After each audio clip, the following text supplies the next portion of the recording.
ਐ ਜ਼ੋਰਾ ਦੇ ਵਾਲਿਦ ਨੇ? ਹਾਂਜੀ ਮਤਰੇਆ ਵਾਲੇ ਦੇ सक्का तो दुआ है ना। ਫਿਰ ਉਸ ਤਲਾਕ ਤੋਂ ਕਿੰਨੀ ਦੇਰ ਦੇ ਬਾਅਦ ਤੁਸੀਂ ਅਗਲਾ ਵਿਆਹ ਕੀਤਾ? 10 ਸਾਲ ਬਾਅਦ ਕੀਤਾ। ਇੱਥੇ ਰੁੱਸੀ ਹੋਈ ਹੈ, ਸਾਡੇ ਕੋਲ ਕੇਸ ਕੀਤਾ ਇਸ ਖਰਚੇ ਦਾ। ਅੱਛਾ ਫਿਰ? ਹਾਂਜੀ ਫਿਰ ਉਹ ਜੱਜ ਨੇ ਆਖਿਆ ਵੀ 2 ਬੱਚੇ ਤੁਸੀਂ ਰੱਖ ਲਓ, 2 ਉਹਨੂੰ ਦੇ ਦਿਓ, ਪਿਓ ਉਹ ਵੀ ਮਾਰਦਾ ਕੁੱਟਦਾ ਖਿੱਚਦਾ, ਉਹ ਆਦੀ ਮੈਂ ਨਹੀਂ ਜਾਣਾ ਵੀ ਮੈਨੂੰ। ਉਹਨੂੰ ਕਹਿੰਦਾ ਵਾਪਸ ਚੱਲ। ਹਾਂਜੀ ਵਾਪਸ ਚੱਲ। ਕਿਉਂ ਨਹੀਂ ਜਾਂਦੀ? ਹੁਣ ਬਾਜੀ ਮੈਂ ਮਜ਼ਦੂਰ ਬੰਦਾ, ਮੈਂ 20,000 ਦਾ ਅੱਗੇ ਦੁੱਧ ਮੁੱਲ ਦਾ ਬੱਚਾ ਨੂੰ ਪਿਵਾਇਆ, ਮੈਂ ਬਾਜੀ ਰੋਜ਼ ਕਿੱਥੋਂ ਕਿਸੇ ਨੂੰ ਖਵਾ ਸਕਦਾ? ਵਾਲਦਾ ਕਹਿੰਦੀ ਹੈ ਕਿ ਬੱਚੇ ਹੁਣ ਇੱਥੇ ਹੀ ਰੱਖਣੇ ਨੇ, ਤੂੰ ਕਹਿੰਦਾ ਹੈ ਕਿ ਮੈਂ ਖਿਲਾ ਨਹੀਂ ਸਕਦਾ, ਮੈਂ ਮਾੜਾ ਵਾਂ। ਤੇ ਗੱਲ ਮੁੱਕੀ ਕਿੱਥੇ ਫਿਰ? ਇਹ ਹੁਣ ਉਹਨਾਂ ਨੂੰ ਪਤਾ, ਉਹਨਾਂ ਨੂੰ ਪਤਾ ਤੇ ਉਹਨਾਂ ਨੂੰ ਪਤਾ ਤੇ ਉਹਨਾਂ ਨੂੰ ਪਤਾ ਤੇ ਸਾਨੂੰ ਨਹੀਂ ਪਤਾ। ਇਹ ਕੀ ਗੱਲ ਹੈ? ਉਹਦੇ ਬਾਪ ਨੂੰ ਪਤਾ, ਉਹਨੇ ਰੱਖੇ ਹੋਏ ਨੇ। ਉਹਦੇ ਬਾਪ ਨੇ ਤੇ ਨਹੀਂ ਰੱਖੇ। ਬੇਟੀ ਤੁਹਾਡੀ ਦਾ ਕਿਸੇ ਗੈਰ ਆਦਮੀ ਨਾਲ ਤਾल्लुक ਹੈ ਜੀ। ਅੱਛੀ ਗੱਲ ਹੈ ਗਲਤ ਹੈ? गलत ही है। गैर आदमी को पैसे लेना गलत है। शादीशुदा आदमी नाल इंज दी हरकतां करना जो आप बीवी वाला है, बच्चे वाला है, अच्छी गल है गलत है? तो ओदा खामद आप करेंदा, कोई असि तो नहीं करेंदे। ओ आखदी मेरा खामद आप मैनू आखदा तू कर, हुन तो गाल खोल जो गई। अच्छा दसो दसो। करदा ओ आखदी मैनू ए आप ही आखदा भी तू ओदे कोल लाए। अच्छा की ले? पैसे लाए भी मैनू भी दे, बस ओना दे नसीब मुकद्दर बेटा ओना दा। एक मिनट ना, फिर तुसी बोली जांदे हो नसीब मुकद्दर अल्लाह बनांदा है, नसीब मुकद्दर से नहीं लिखिया कि जाओ गलत काम करो तो पैसे मिलेंगे। अल्लाह ने नहीं किया, अल्लाह ने नहीं किया। जी जी तुसी पहले झूठ बोले सी? नहीं झूठ क्यों बोली? जेड़ी तुसी कहंदे हो मैनू तो पता ही कोई नहीं, पता ही कोई नहीं। पता जेड़ी गल दा ओ तैनू दसी जाने। तुसी पहले झूठ पहले नहीं दसा, ज़हन च नहीं आई बेटा। ज़हन च नहीं आया। जहाँ उसकी शादी हुई थी खालिद के साथ, वहाँ पे एक लड़का कुर्बान था, उसके साथ खातून कांटेक्ट में थी। उस शख्स को मना किया उसकी फैमिली ने कि इस खातून को छोड़ दो। ठीक है। उसके बाद वो मुल्क से भी उन्होंने उसको भिजवा दिया कि तुम इस खातून का पीछा छोड़ो और तुम चले जाओ। ठीक है। लेकिन जब वो मुल्क छोड़ के गया तो उसने अपना खर्चा पानी भी भेजना घर में बंद कर दिया उस खातून से कनेक्ट रहा, कि उनको इस बात का रंज था कि उनके भाई का घर तबाह हो रहा है इस खातून की वजह से। मियाँ बीवी के झगड़े की वजह भी क्या यही शख्स तो नहीं था? अस्सलामु अलैकुम। प्रोग्राम पुकार के साथ मैं हूँ आपकी मेजबान तहमीना शेख। बहावलपुर का गांव कच्चा बंगला, जहां पर आप मुझे इस टाइम देख रहे हैं कि ये कच्ची सी सड़क कह लीजिए, रास्ता बनाया हुआ है फसलों के बिल्कुल साथ में। अपने कैमरामैन से कहूंगी आपको दिखाएं। यहाँ पर जोहरा की लाश पड़ी हुई मिली, जिसको बेशुमार फायर मारे हुए थे। साथ ही बिल्कुल घर है, घर बताया गया कि आपकी बच्ची जो है वो लहू लहान पड़ी हुई है। घर वाले वालिदैन फौरन मौके पर पहुंचे और देखा कि हुआ क्या। जोहरा 4 बच्चों की मां है। फौरन से डीपीओ ने इस पर एक्शन लिया और पुलिस ने अपनी कार्रवाई की। क्या हुआ ये सब हम आपको उन्हीं की ज़बानी सुनाते हैं। जोहरा के घर पर मैं इस टाइम मौजूद हूँ, जहां पर इसके वालिदैन मेरे साथ यहाँ पर बैठे हुए हैं। जोहरा की शादी बहुत छोटी उम्र में कर दी गई, चूंकि सराइकी वाले लोग कहते हैं कि बच्ची की बहुत कम उम्र में शादी कर देते हैं। अब इसके 4 बच्चे भी हैं, यानी 2 बेटे हैं, 2 बेटियां हैं। जोहरा की अपने खावत के साथ बनती नहीं थी, झगड़ा बहुत रहता था। किस बात पर रहता था और वो झगड़ा किस हद तक रहता था, ये उसकी वालदा और उसके वालिद मेरे साथ मौजूद है। अपनी ज़बानी खुद बताएंगे कि इनकी बेटी के साथ हुआ क्या। अस्सलाम वालेकुम। वालेकुम सलाम। इधर मेरी वल देखो। अस्सलाम वालेकुम। वालेकुम सलाम बेटा। ठीक हो बाजी? तबीयत ठीक है? ठीक है। की नाम है तुहाडा? आयशा बीबी। आयशा बीबी। हाँ जी। आयशा कितनी उम्र है तुहाडी? उम्र तो माशाल्लाह बथेरी है। कितनी है माशाल्लाह? तामी बथेरी उम्र है, 45 साल तो होनी है ना। 45 साल होनी है? जी जी। कितने बच्चे ने तुहाडे? मेरे माशाल्लाह 5 बच्चे। 4 बेटियां ने 1 बेटा। माशाल्लाह। हाँ जी। जोहरा किहड़े नंबर ते आंदी है? तीसरे नंबर ते। तीसरे नंबर ते आंदी है? जी जी। ए जोहरा दे वालिद ने? हाँ जी मतरेया वाले दे सक्का तो दुआ है ना। अच्छा सगा वालिद किथे है, की बनी? ओथे ओ बस लड़ाई झगड़े च उन्हें लिखा दे दी है, हुन तो यही है ना। अच्छा हाँ जी। पिछले खामद ने तलाक देती? हाँ जी हाँ जी। अगे ब्याह कर लिया सी? जी जी, उन्हें ब्याह कर लिया, मैं भी ब्याह कर लिया, मेरे बच्चे पाले इसे इंसान पे से शादीशुदा भी एक मिनट ठहरो, है बहुत चंगा है। 1 मिनट ठहरो, मैं सवाल ते करन दी। जी जी।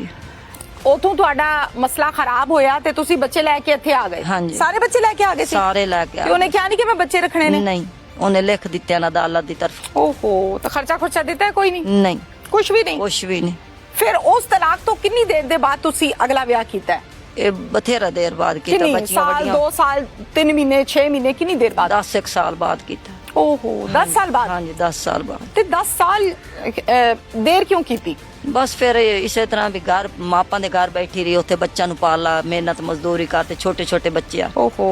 हाँ जी, इस वास्ते ਫਿਰ ਇਹਦੇ ਨਾਲ ਵਿਆਹ ਕੀਤਾ? हाँ जी, फिर ਇਹਦੇ ਨਾਲ ਵਿਆਹ ਕੀਤਾ, ਇਹਨੇ ਬੱਚਾ ਨੂੰ ਪਾਲਾ, ਸਾਂਭਾ, ਇਹਨੇ शादीशुदा ਕੀਤਾ अच्छा। ਬੱਚਾ ਨੂੰ। ਫਿਰ ਜ਼ਾਰਾ ਇੱਥੇ ਰਸਤੇ ਆ ਗਈ ਸਾਡੇ ਕੋਲ। ਫਿਰ ਉਤੋਂ ਜ਼ੋਹਰਾ ਦੀ ਸ਼ਾਦੀ ਕਿੰਨੀ ਉਮਰ ਚ ਕੀਤੀ ਸੀ? ਥੋੜੀ ਜਿਹੀ ਉਮਰ ਹੀ ਆਈ ਉਹਦੀ। ਕਿੰਨੀ? ਜਦੋਂ ਵਿਆਹ ਕੀਤਾ ਸੀ ਉਦੋਂ ਕਿੰਨੀ ਕੁ ਸੀ?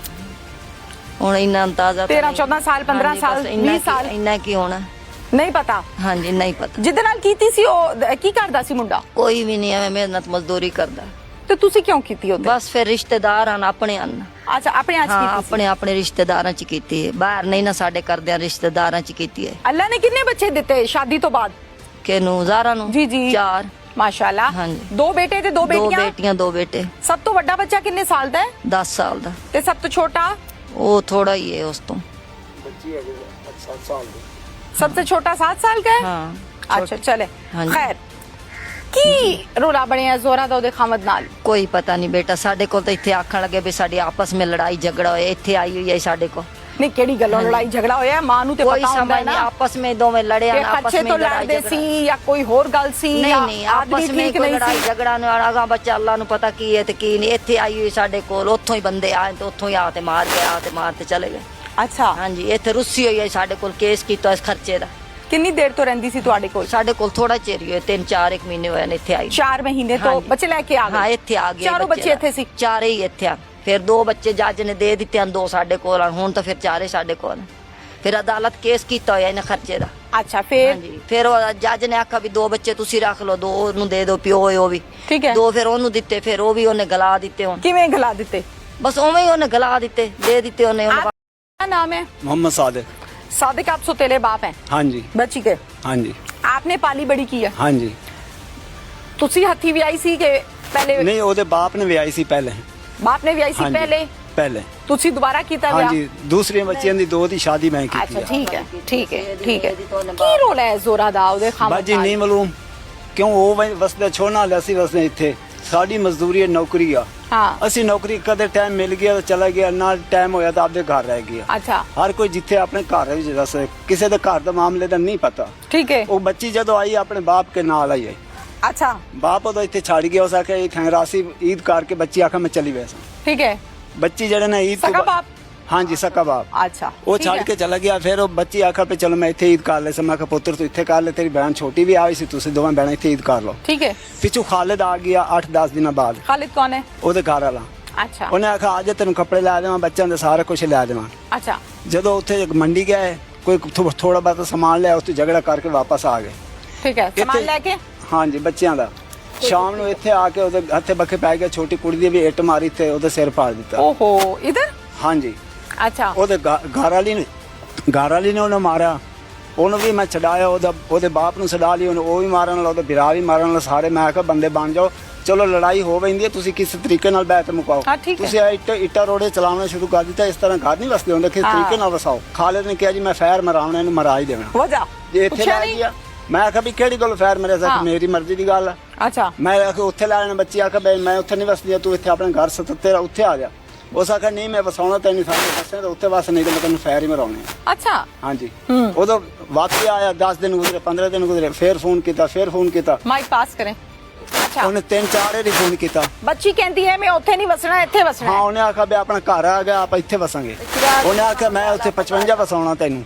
अच्छा ਉਹਨੇ ਆਖਿਆ 55 ਮੈਂ ਨਹੀਂ ਵਸਦੀ, ਆਪਾਂ ਵਸਣੇ ਇੱਥੇ क्यों ਵਸਣਾ ਘਰ। 55 क्यों नहीं ਵਸਣਾ? ਕੀ ਵਜ੍ਹਾ? ਕੋਈ ਰੋਲਾ ਹੋ ਸੀ ਨਾ ਉਹਨਾਂ ਦਾ, ਕੀ ਰੌਲਾ? ਕੋਈ ਲੜਾਈ ਝਗੜਾ ਹੋਇਆ ਸੀ, ਉਹਨੇ ਮਾਰਿਆ ਕੁੱਟਾ ਸੀ। ਉਹਨੇ ਆਖਿਆ ਵੀ ਚਲੋ ਉੱਥੇ ਬਹਿਣਾ ਬਿਰਾਮਤ ਉੱਪਰ, ਉੱਥੇ ਨਾਲ ਉਸ ਮਾਂ ਪਿਓ ਸੀ, ਨਾਲ ਆਸਰਾ ਕਿਸੇ ਦਾ, ਉੱਥੇ ਕਿਸੇ ਨੇ ਛਡਾਣਾ, 2 ਘਰ ਬੈਠਿਆ, 3 ਉੱਥੇ। ਅੱਛਾ ਚਲੋ ਉਸੇ ਕਿਸੇ ਨੇ ਫਿਰ ਛਡਾਇਆ। ਉਹ ਕਹਿੰਦਾ ਮੈਂ ਇੱਥੇ ਨਹੀਂ ਵਸਣਾ, ਉਹ ਕਹਿੰਦੀ ਮੈਂ ਉੱਥੇ ਨਹੀਂ ਵਸਣਾ। ਹਾਂਜੀ। ਫਿਰ ਉਹਨੇ ਜ਼ਾਰਾ ਨੇ ਕਿਹਾ ਵੀ ਤੂੰ ਇੱਥੇ ਆ ਜਾ। ਹਾਂ। ਇਹਨੇ ਆਖਿਆ ਜੀ ਤੂੰ ਉੱਥੇ 55 ਨਹੀਂ ਜਾਣਾ, ਮੈਂ ਤੈਨੂੰ ਫੈਰ ਮਰਾਵਣੇ ਆ। ਅੱਛਾ ਫਿਰ ਜਿਸ ਦਿਨ ਬੱਚੀ ਫੌਤ ਹੋਈ ਆ, 8 ਵਜੇ ਉਹਨੇ ਕਾਲ ਕੀਤੀ, ਮੈਂ ਫਾਰਮ ਵਿੱਚ ਵੈਂਦਾ ਪਿਆ ਸਾਂ। ਹਾਂ ਮੈਂ ਮੋਬਾਈਲ ਫੜਾ ਦਿੱਤਾ, ਮੈਂ ਕਿਹਾ ਜ਼ਾਰਾ ਤੇਰੇ ਘਰ ਵਾਲਾ ਦਾ ਫੋਨ ਆ, ਫੋਨ ਸੁਣ ਲਾ।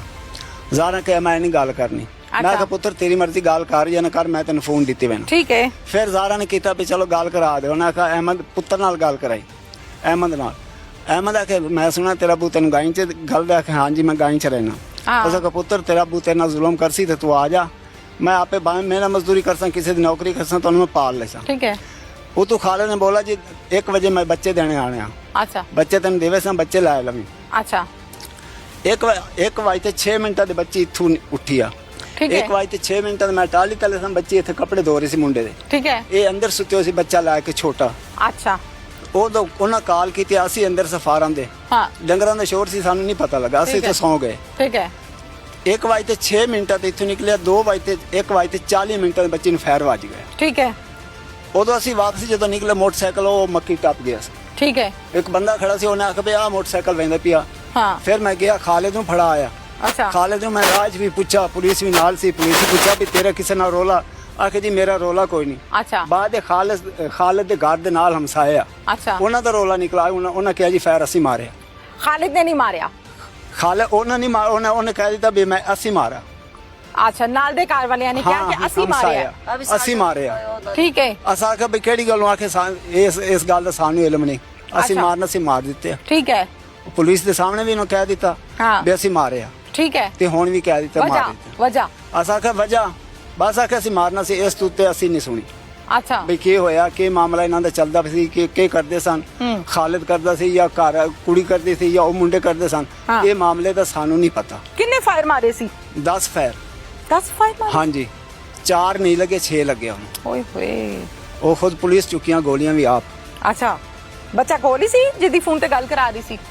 ਨਹੀਂ, ਉਹ ਬੱਚਾ ਉੱਥੇ ਘਰ ਸੀ 55 ਦੇ। ਅੱਛਾ ਹਾਂਜੀ ਹੁਣ ਤੁਹਾਡੇ ਮੁਲਜ਼ਮ ਪੁਲਿਸ ਨੇ ਫੜ ਲਏ ਨੇ? ਹਾਂਜੀ ਫੜ ਲਿਆ। ਕਿੰਨੇ? 2। ਦੂਜਾ ਕੌਣ ਹੈ? ਉਹੋ ਹੀ ਦੋਵੇਂ ਪਿਤਰੇਰਾ ਕਹਿੰਦੇ ਆ। ਭਾਈ ਇਹ ਦੋਨੋਂ ਪਿਤਰੇਰ ਸਕੇ ਆਪ ਨਹੀਂ ਜਾਣਦੇ ਕੌਣ ਆ ਕੌਣ ਕਜ਼ਨਸ ਹੈ? ਹਾਂਜੀ ਚਾਚੇ ਚਾਚੇ ਦੇ ਨੇ? ਹਾਂਜੀ ਤਾਏ ਚਾਚੇ ਦੇ। ਤੁਸੀਂ ਪਹਿਲੇ ਕਦੀ ਵੇਖਿਆ ਉਹਨਾਂ ਨੂੰ? ਨਹੀਂ ਕੋਈ ਆਪਾਂ ਗੱਲਬਾਤ? ਜ਼ਿੰਦਗੀ 'ਚ ਕਦੇ ਵੇਖੇ ਹੀ ਨਹੀਂ। ਤੇ ਇਹ ਕੀ ਰੋਲ ਹੈ ਫਿਰ? ਇਹ ਹੁਣ ਬਾਜੀ ਪਤਾ ਕੀ ਰੋਲਾ, ਹਾਂ। ਇਹ ਉਹਨਾਂ ਖਾਲਿਦ ਨੂੰ ਪਤਾ ਜਾਂ ਉਹਨਾਂ ਨੂੰ ਪਤਾ। ਅੱਛਾ ਇਹ ਤਾਂ ਖਾਲਿਦ ਨੂੰ ਪੁੱਛਣਾ ਪਵੇ ਤੁਹਾਡੇ ਕੀ ਰੋਲ ਸੀ ਤੇ ਕਿਹੜੀ ਵਜ੍ਹਾ ਤੋਂ ਕੁੜੀ ਮੋਈ ਆ, ਹਾਂ ਕਿਹੜੀ ਗੱਲ ਤੋਂ ਕੁੜੀ। ਹੁਣ ਉਹ ਕਹਿੰਦਾ ਜੀ ਅਸੀਂ ਤਾਂ ਹੋਣਾ ਹੀ ਨਹੀਂ, ਲੰਬਰਦਾਰਾਂ ਨੇ ਰੋਕਾ ਵੀ ਤੁਸੀਂ ਕੇਸ 'ਚ ਨਹੀਂ ਜਾਣਾ। ਕਿਨੇ? ਖਾਲਿਦ ਨੇ? ਤੁਸੀਂ ਚੁੱਪ ਕਰੋ 1 ਮਿੰਟ। ਖਾਲਿਦ ਨੇ ਕਿਹਾ ਤੇ ਉਹਦੇ ਅੱਬੂ ਨੇ ਕਿਹਾ ਵੀ ਅਸੀਂ ਜਾਣਾ ਨਹੀਂ ਕੇਸ 'ਚ। ਅੱਛਾ ਉਹ ਰਿਸ਼ਤੇਦਾਰਾਂ ਨੇ ਉਹਦਾ ਕਿਹਾ ਵੀ ਤੂੰ ਆ ਜਾ ਸਾਡੇ ਨਾਲ। ਹਾਂ। ਉਹਨੇ ਆਖਿਆ ਜੀ ਮੈਂ ਕੇਸ 'ਚ ਨਹੀਂ ਜਾਣਾ, ਮੈਂ ਸਾਨੂੰ ਲੰਬੜਾ ਰੋਕ ਦਿੱਤਾ ਵੀ ਤੁਸੀਂ ਕੇਸ ਨਹੀਂ ਲੜਨਾ। ਅੱਛਾ ਹੁਣ ਬਾਜੀ ਮੈਂ ਮਜ਼ਦੂਰ ਬੰਦਾ, ਮੈਂ 20,000 ਦਾ ਅੱਗੇ ਦੁੱਧ ਮੁੱਲ ਦਾ ਬੱਚਾ ਨੂੰ ਪਿਵਾਇਆ, ਹਾਂ। ਆਪਦੀ ਮੁੱਲ ਦੀ ਰੋਜ਼ੀ ਲੈ ਕੇ ਮੈਂ ਉਦਾਰਾ ਪੱਟ ਕੇ ਉਹਨਾਂ ਨੂੰ 3 ਮਹੀਨੇ 4 ਪੂਰਾ ਕੀਤਾ। ਠੀਕ ਹੈ ਮੈਂ ਬਾਜੀ ਰੋਜ਼ ਕਿੱਥੋਂ ਕਿਸੇ ਨੂੰ ਖਵਾ ਸਕਦਾ? ਠੀਕ ਹੈ। ਨਹੀਂ ਹੁਣ ਤੇ ਉਹ ਖਾਣ ਵਾਲੀ ਵਿਚਾਰੀ ਰਹੀ। ਹਾਂਜੀ ਹੂੰ ਤੇ ਉਦੋਂ ਮੈਂ ਸਮਝਾਇਆ ਸੀ, ਖਾਲਿਦ ਨੇ ਆਖਿਆ ਜੀ ਮੈਂ ਲੈ ਜਾਣੇ। ਮੈਂ ਕਿਹਾ ਪੁੱਤਰ ਤੂੰ ਲੈ ਜਾਣੇ ਲੈ ਜਾ। ਨਹੀਂ ਤੇ ਵਾਲਦਾ ਕਹਿੰਦੀ ਹੈ ਕਿ ਬੱਚੇ ਹੁਣ ਇੱਥੇ ਹੀ ਰੱਖਣੇ ਨੇ। ਜੇ ਉਹ ਤਾਂ ਉਹਨਾਂ ਦੀ ਮਰਜ਼ੀ ਬਾਜੀ, ਆਪਾਂ ਨਹੀਂ ਆਖ ਸਕਦੇ। तू कहना है कि मैं खिला नहीं सकता, हाँ मैं जी, माड़ा माँ। मैं माड़ा जाहिर है बंदा हूँ। अगर मसला है तो जाहिर है वो हाँ आपने जी। बताया कि आप कमजोर हैं, आप नहीं रख कमजोर सकते। ते गल मुक्की किथे फिर? ਇਹ ਹੁਣ ਉਹਨਾਂ ਨੂੰ ਪਤਾ, ਉਹਨਾਂ ਇਹਨਾਂ ਨੂੰ ਪਤਾ ਸੀ, ਉਹਨਾਂ ਨੂੰ ਪਤਾ ਤੇ ਉਹਨਾਂ ਨੂੰ ਪਤਾ ਤੇ ਸਾਨੂੰ ਨਹੀਂ ਪਤਾ। ਇਹ ਕੀ ਗੱਲ ਹੈ? ਉਹਦੇ ਬਾਪ ਨੂੰ ਪਤਾ। ਉਹਨੇ ਰੱਖੇ ਹੋਏ ਨਾ, ਉਹਦੇ ਬਾਪ ਨੇ ਤੇ ਨਹੀਂ ਰੱਖੇ, ਉਹਨੇ ਤੇ ਪਹਿਲੇ ਦੇ ਦਿੱਤੇ ਸੀ ਵਾਪਸ। ਹਾਂਜੀ। ਦੂਸਰਾ ਇੱਕ ਮਿੰਟ ਠਹਿਰੋ ਨਾ।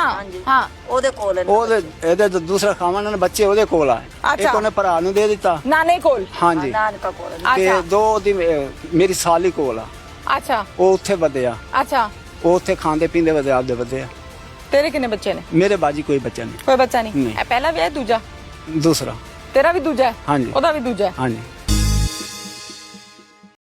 तो तकरीबन हमें 2-3 घंटे मुझे कंफर्म हो गया था कि खालिद कातिल नहीं है। कैसे कंफर्म हो गया? जहाँ उसकी शादी हुई थी, हाँ, खालिद वहाँ के पे साथ। खालिद के साथ वहाँ पे एक लड़का कुर्बान था, उसके साथ खातून कांटेक्ट में थी। वहाँ में कुर्बान तो ना मिला, कुर्बान का एक भाई इसरार और उनके घर से उसका कज़न सलमान हमें मिल गया। ठीक हो गया। उनकी डेरोगेशन स्टार्ट की। इसरार ने इंकशाफ किया कि ये मर्डर मैंने किया है सलमान के साथ मिलकर। उस शख्स को मना किया उसकी फैमिली ने कि इस खातून को छोड़ दो। ठीक है। उसके बाद वो मुल्क से भी उन्होंने उसको भिजवा दिया कि तुम इस खातून का पीछा छोड़ो और तुम चले जाओ। ठीक है। लेकिन जब वो मुल्क छोड़ के गया तो उसने अपना खर्चा पानी भी भेजना घर में बंद कर दिया, उस खातून से कनेक्ट रहा। ठीक है। इस कत्ल से 2-3 दिन पहले जो कातिल है हमारा असरार, वो उसका भाई है जिसके साथ इसको कनेक्ट है ये। एलिजिडली इसका रिलेशन था। ठीक है। वो इसके पास आया और उसने मना किया कि तुम हमारे भाई को छोड़ दो। ठीक है। कि उनको इस बात का रंज था कि उनके भाई का घर तबाह हो रहा है इस खातून की वजह से। मियाँ बीवी के झगड़े की वजह भी क्या यही शख्स तो नहीं था? गुलाम अब्बास नियाजी साहब मेरे साथ इस टाइम मौजूद हैं, जो कि इस वकूआ पर मौके पर आए भी, देखा भी और फिर सारे वकूए को खंगाल कर कड़ी से कड़ी मिलाकर मुल्जिम तक पहुंचकर उसको हवालात तक लेकर आई और फिर जुडिशल करवाया। गुलाम अब्बास साहब, आपके पास ये खबर जब मिली जोहरा के हवाले से तो कैसे मिली थी? मैं मूर्खा 3/5/25 को तकरीबन को 1:30-1:45 बजे में रेस्क्यू 15 पर कॉल मौसूल होती है अच्छा जी। कि किसी नामालूम इस्म ने जोहरा बीबी का कत्ल कर दिया है। अच्छा जी। मैं अफसरान बाला के नोटिस में देता हूँ, DPO साहब, DSP साहब के नोटिस में देता हूँ, फ़ौरन मौके पे आ जाते हैं। ठीक है। मौके पे आते हैं तो डेड बॉडी हमें पड़ी हुई मिलती है, हम उसको कॉर्डन ऑफ करते हैं। उसके फ़ौरन बाद हमने PFSA टीम को बुलवाया मौके पर। ठीक है। PFSA टीम ने अपनी प्रोसीडिंग कंप्लीट की। उसके बाद हमने डेड बॉडी को एक टीम के हमरा हॉस्पिटल में शिफ्ट कर दिया, लेडी कांस्टेबल की मौजूदगी में। बाद मोहतरम मरीम नवाज शरीफ साहबा CM पंजाब साहबा के विज़न के मुताबिक और DPO साहब की डायरेक्शन और हदायत के मुताबिक DSP साहब की ज़ेर निगरानी हमने टीम्स तश्कील दी कि मुलजमान को तलाश किया जाए और उनको अरेस्ट किया जाए और ट्रेस किया जाए। इसमें एक इम्पॉर्टेंट बात यह है कि उन्होंने जब तहरीरी तौर पर दरख्वास्त दी तो जो खालिद जोहरा का खामद था, ठीक है, और उसके साथ एक नामालूम इस्म का नाम लिखकर उन्होंने नामजद किया था। ठीक है। चूँकि जोहरा की अपने खामद के साथ किया जी, चूँकि जोहरा की खामद के साथ नाचाकी चल रही थी, वो नाराज़ होकर अपने वालिदैन के पास रह रही थी, तो इनका कभी यकीन था कि जोहरा को उसके खामद ने ही कत्ल किया। ठीक है। तो सबसे पहले हमने एक रेडिंग टीम तश्कील देकर फ़ौरन उसकी गिरफ्तारी के लिए गया और वो तकरीबन विदिन आवर हमने खालिद को अरेस्ट कर लिया। कहाँ से? वो खेतों में छुपा हुआ था, अपने घर के तकरीबन कुछ 1-2 किलोमीटर साइड पे खेतों में छुपा हुआ, तो वहाँ से हमने उसको कॉर्डन करके वहाँ से अरेस्ट किया। ठीक है। अरेस्ट करने के बाद जब हमने उससे इंटेरोगेशन की तो हमें यानी ये शुबा हुआ कि ये कातिल नहीं हो सकता। अच्छा, ठीक है। उसकी रीज़न ये है कि जब हमने उसको अरेस्ट किया, उनके मुतलका इलाके के नंबरदार और वहाँ जो लोग मौजूद थे सराउंडिंग में, उन्होंने कहा कि ये सुबह से इधर ही मौजूद है और अपने जानवरों को चारा वगैरह डाल रहा है। ठीक है। और ना ही ये इस तरह की हरकत कर सकता है। ठीक है। तो मजीद हमारी तशवीश लाक हुई कि कातिल कोई और है, उसको ढूंढना चाहिए। ठीक है। हम फिर मजीद 3-4 टीमें और तश्कील दी कि CCTV का रूट को जो है वो ट्रैक किया जाए। ठीक है। जो 155 मुराद जहाँ ये खातून रहती थी, वहाँ इलाके से मालूमात ली जाए। ठीक है। जहाँ ये रह रही थी यहाँ से मालूमात ली जाए। ठीक है। खातून का जो मोबाइल नंबर था उसको ट्रैक करवाया जाए किसी तरीके से। ठीक है। तो तकरीबन हमें 2-3 घंटे में ये कंफर्म हो गया था कि खालिद कातिल नहीं है। कैसे कंफर्म हो गया? मैं आपको उसकी रीजन बताऊं, जिस पे यकीन आ जाता है ना बंदे को कि नहीं ये बात जो है बताई जो जा रही है गलत है। क्योंकि उसको हमने जब इंटेरोगेशन की तो उसकी हार्ट बीट, उसका फेस एक्सप्रेशन, लोगों के बयानात, अच्छा, वहाँ से हम कंफर्म हो गए, बतौर IO हमें ये कंफर्म हो गया कि ये कातिल नहीं है। Okay, done. फिर हमारा टारगेट कोई और है। ठीक। हमें उसको ढूंढना है। तो फिर हम उनकी तलाश में निकल पड़े। ठीक है। CCTV से हमें कुछ 3-4 पिक्स मिली जो थोड़ी क्लियर थी। बिल्कुल फेस वाज़ेह तो नहीं थे, ठीक है, लेकिन उनका जैसे हुलिया, काट बॉडी, उनकी कि सेहत किस तरह से है, एज कितनी हो सकती है। वो CCTV फुटेज कहाँ की थी? ये फसल की थी? वो ये फार्म है पीछे, फ्याज फार्म हाउस। अच्छा। उस पे कैमरे लगे हुए हैं पीछे। जिस रूट से भी हम होके आए हैं, ठीक है, वहाँ पे कैमराज हैं। ठीक हो तो गया। वहाँ से हमें ये CCTV फुटेजेस मिली। राइट। फिर और एक उसमें निशानी ये थी कि जो बाइक था उसकी बैक नंबर प्लेट नहीं थी और बैक लाइट टूटी हुई थी। वो भी हमारे पास एक पॉइंट था कि उसको हम ट्रेस कर सकें। ठीक है। फिर वो जो CCTV फुटेज थी उसको हमने सोशल मीडिया के जरिए फैलाया, खसूसन 155 मुराद में जहाँ वो खातून रहती थी, जहाँ से 3-4 माह पहले आई थी। ठीक है, कि वहाँ से उसको लोकेट किया जाए, वहाँ से को। Very good. तो फिर वहाँ से कुछ लोगों ने हमें अपना नाम और वो नाम बताने की शर्त पे कि हमारा नाम डिस्क्लोज ना किया जाए, उन्होंने कहा था कि इनके 155 मुराद में ही जहाँ उसकी शादी हुई थी, वहाँ पे खालिद के साथ वहाँ पे एक लड़का कुर्बान था, उसके साथ खातून कांटेक्ट में थी। कुर्बान नामी लड़का। मैरिड था? कुर्बान मैरिड था। अच्छा, ठीक है, मैरिड था और उसके साथ ये कांटेक्ट में थी। ठीक है।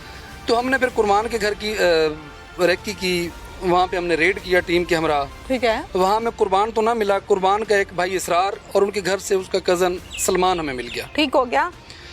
उनकी इंटेरोगेशन स्टार्ट की। हाँ, शामिल तफ्तीश किया दोनों को? शामिल तफ्तीश किया, उनसे इंटेरोगेशन की। ठीक है। दौरान इंटेरोगेशन इसरार ने इंकशाफ किया कि ये मर्डर मैंने किया है सलमान के साथ मिलकर। ठीक है। रीज़न जब उससे पूछी तो उसने ये बताया कि जो मेरा भाई कुर्बान था उनके साथ इनके रिलेशन थे, हम उस भाई को रोकते थे कि आप इस काम से बाद आ जाओ, आपकी शादीशुदा हो, बच्चे हैं आपके, हाँ। अपना घर बर्बाद ना करो। लेकिन वो बजिद था, इसी वजह से वो घर से नाराज होकर भी चला गया था कुछ रोज कि मुझे मत रोको। ठीक है। फिर 6 माह बाद वापस आया, इसको मना के वापस ले आया। फिर घर वालों ने उसको एक्सपेंसेस करके दुबई भेज दिया कि आप मजदूरी के लिए वहाँ चले जाओ, कि चलो यहाँ से चला जाएगा तो फासला आ जाएगा, हट जाएगा। लेकिन दुबई जाने के बाद भी वो कॉन्टैक्ट में रहा और दुबई जाने के बाद उसने फैमिली को कोई सपोर्ट नहीं किया फाइनेंशियली। घर वालों की तवक्कुआत होती है कि बाहर जाएगा, कमाएगा, हमें कुछ देगा। तो इनको फिर कंफर्म हो गया कि ये अभी तक भी उससे बाहर नहीं आया। ठीक है।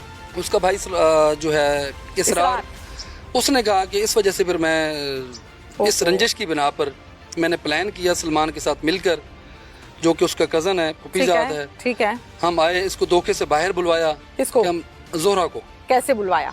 कॉल करके। ठीक है। नंबर तो उनके पास था, नंबर नहीं, मतलब क्या कहा कॉल पे? कॉल पे इसको कहा कि आप बाहर हैं, आपको बात करनी है, हमने मैसेज दी, हमारे भाई ने कुछ सामान भिजवाया है, वो आपको देना है। ठीक है। उनके इल्म में था ये चीज। ठीक है, ठीक है। तो जब ये अपने घर से बाहर निकल के वहाँ पहुंची, वहाँ पे एक पानी का वो नल लगा हुआ है, तो जैसे ही पहुंची बात उन्होंने कोई नहीं की, ये स्टेट जैसे आई तो उन्होंने इस पे फायर खोल दिया। ये फिर वहाँ से वापस भागती हुई आई, वो बाइक पे फायर खा के एक फायर लगा तो ये वहाँ से दौड़ पड़ी। अच्छा। वो बस क्रॉस किया था उस फायर में। फिर वो बाइक पे उसके पीछे आए। हाँ। और पीछे से उन्होंने फायर किए और ये फिर फसलों में वहाँ पे जब 3-4 फायर हुए तो ये वहाँ पे गिर गई। फिर उनसे आला कत्ल रिकवर हुआ। वो बाइक जो हमें सीसीटीवी में हुआ था कि जिसकी बैक लाइट टूटी है और नंबर प्लेट नहीं है, हाँ। फिर वो बाइक भी हमें रिकवर्ड हो गया और आला कत्ल भी हो गया। आला कत्ल भी बरामद हो गया, मुलजिम भी हो गया। उसके बाद दोनों मुलजिम। उसके बाद जो खालिद था, वो चूंकि उसने मर्डर नहीं किया था, वो हमारी तफ्तीश में बेगुनाह हुआ। सलमान और इसरार इस मुकदमा में विद रिकवरी और जेर सवारी मोटरसाइकिल के साथ चालान हुए हैं। ठीक है। अब मामला कोर्ट में है जी। अब बिल्कुल ठीक है। कितना टाइम लगा इस सारे मामले को? ये मामला भी तकरीबन मैक्सिमम 36 आवर्स में हमने इस मामले को सॉर्ट आउट किया, ट्रेस किया, अरेस्ट किया और सारी रिकवरीज वगैरह की उनसे। 36 आवर्स में मतलब डीपीओ साहब मुसलसल कांटेक्ट में थे। एक घंटे बाद मेरे से वो रिपोर्ट मांग रहे थे, हाँ। गाइड कर रहे थे, रहनुमाई कर रहे थे कि ऐसे सीसीटीवी ट्रैक करो, इसको वहाँ से क्लियर करवा लो, फोटोशॉप से इसको जो कैमरे वाली हैं वो क्लियर करवा लो, नंबरदार को ऑन बोर्ड ले लो, उससे मालूमात लो, सफेद परचात की टीम वो क्या कर रही है। मतलब वो एक घंटे में, जब तक उनको सर को मैंने क्लियर बता दिया कि सर ये रिकवरी भी हो गई है, एडमिशन का बयान भी है, तो मतलब सीरियसली वो एक चीज पर राब्ते में थे। जी बिल्कुल, वो राब्ते। पूरा बहावलपुर की हम बात करें तो हर केस को ही वैसे तो देखते हैं, लेकिन ये जरा ज्यादा सीरियस लिया हुआ था कि मर्डर है और खवातीन का है। और बिल्कुल ठीक है, बिल्कुल ठीक है। डीपीओ बहावलपुर हसन इकबाल साहब मेरे साथ इस टाइम मौजूद हैं। जोहरा बीबी को कत्ल किसने किया और मुल्जिमान को या मुल्जिम को कितने टाइम में पुलिस ने गिरफ्तार किया, ये तमाम डिटेल्स हम इनसे जानते हैं। अस्सलाम वालेकुम। वालेकुम अस्सलाम। हसन साहब ये बताइएगा कि जोहरा के कत्ल के हवाले से जो इत्ला मौसूल हुई वो बजरिया 15 थी, कोई कंप्लेनेंट आया था? मैम ये 3 मई का वाक़या है और ये 15 पे कॉल चली कि किसी खातून की डेड बॉडी पड़ी है। ठीक है। वहाँ पे फ़ौरन हमने अपनी टीम्स को डिस्पैच किया, डीएसपी साहब को, एसएचओ साहब को मौके पे भेजा। अभी वो ये कार्रवाई कर ही रहे थे कि एक और कत्ल की कॉल चल पड़ी। अच्छा। लेकिन इस कत्ल की कॉल पे जब ये पहुँचे तो पता चला कि जोहरा बीबी जो है वो 3-4 महीने से नाराज़ होकर अपने शौहर से यहाँ पे मैके आई हुई। अच्छा, पेरेंट्स के पास यानी ये इन्फॉर्मेशन जैसे ही डेड बॉडी आइडेंटिफाई हुई तो ये पता चल गया कि she is living with her parents now, अपने मेके में रह रही है और 3-4 महीने से अपने शौहर के साथ नाराज़गी चल रही थी। ठीक है। तो इसमें जो सबसे पहला रिएक्शन था वो ये था कि हमने उसी वक्त एसरटेन किया कि जो प्रोबेबल वजह हो सकती है वो हस्बैंड के साथ लड़ाई की है और साथ ही एक और कत्ल की भी कॉल चल पड़ी सेम टाइम पे आधे घंटे का फर्क होगा, मोर और लेस। ठीक है। तो फिर एक टीम को डिस्पैच फौरन करवा दिया इसके हस्बैंड की गिरफ्तारी के लिए। ठीक है। लेकिन जब वो गिरफ्तारी करने के लिए गए तो वो अपने घर पे मौके पे मौजूद था। घर था। ठीक है। जब इन्होंने मुझे बताया कि घर मौजूद है तो then again it rang some bells कि ये थोड़ा सा अनयूजुअल है उसका घर पे मौजूद होना। बहरहाल हमने उसको शामिल तफ्तीश करने के लिए कहा, पाबंद कर दिया कि वो शामिल तफ्तीश करने के लिए आ जाएं और साथ ही जो दूसरी थी उसमें वो चल पड़े। अच्छा, कानून इस चीज़ की इजाज़त देता है कि किसी भी शख्स को अगर पुलिस एसएचओ डीएसपी या डीपीओ शामिल तफ्तीश करना चाहते हैं कि मुझे इस बंदे से मालूमात लेनी तो उसको कर सकते हैं पाबंद विदाउट एफआईआर? जी, शामिल तफ्तीश हम किसी को भी कर सकते हैं। अच्छा। शामिल तफ्तीश करने के लिए हम बजरिया 160 परवाना भेज के भी बुलवा सकते हैं। ठीक है। या लेट सपोज किसी पे शक है और वो खुद शामिल तफ्तीश हो रहा है तो फिर हम उसको गिरफ्तार नहीं करते। ठीक है। और अगर लेट सपोज कोई शख्स शामिल तफ्तीश नहीं हो रहा और कंप्लायंस नहीं कर रहा तो फिर हम उस केस में उस शख्स को जिस पे हमें शुबा है विद ग्राउंड्स हम उसको फिर गिरफ्तार करके 24 घंटे बाद मैजिस्ट्रेट के पास पेश करने के पाबंद होते हैं। राइट। फिर इसको शामिल तफ्तीश किया। हमने जब शामिल तफ्तीश किया तो हमें बात क्लियर हो गई कि इस इंस्टेंस में हस्बैंड की इन्वॉल्वमेंट